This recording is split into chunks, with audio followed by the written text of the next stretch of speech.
Naka-off mic ka.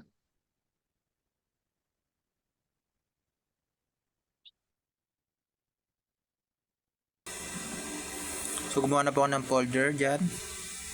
Then nag-init na rin ako. Then gumawa na po, ni-remote ko na po yung repository ko. Then nag-create ng git branch main.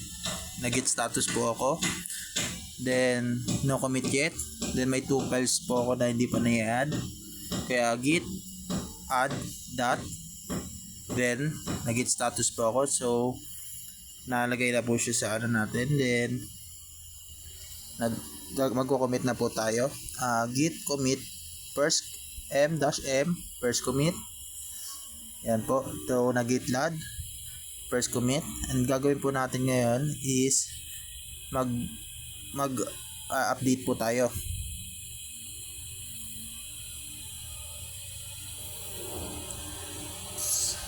Git status ulit.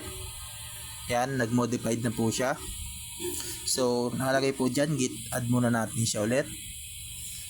Git add dot and enter. Yan po.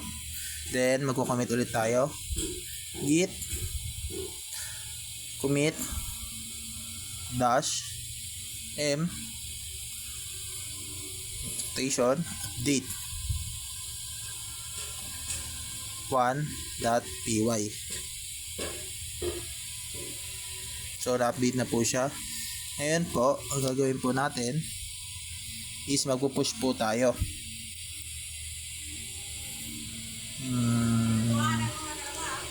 Ano ba yun? Git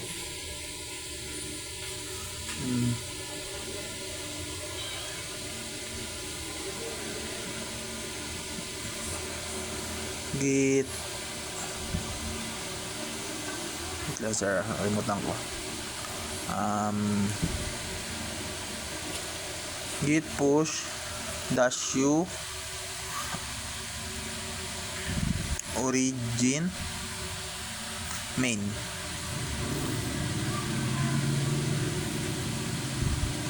Nagpatal po siya, so magbo-branch po muna ulit tayo.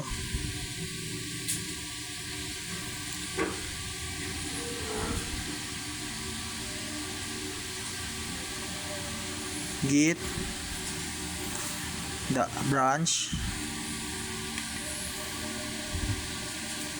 dash malaking M main. Yan po. And magpupush na ulit tayo. Git push dash u origin main.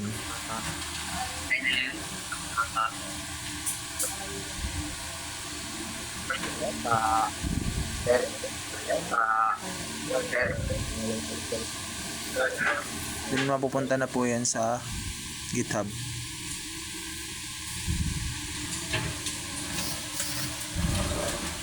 Hello. Okay na. Hello. Okay na yan. Okay na yan. Thank you. Okay na yan. Thank you.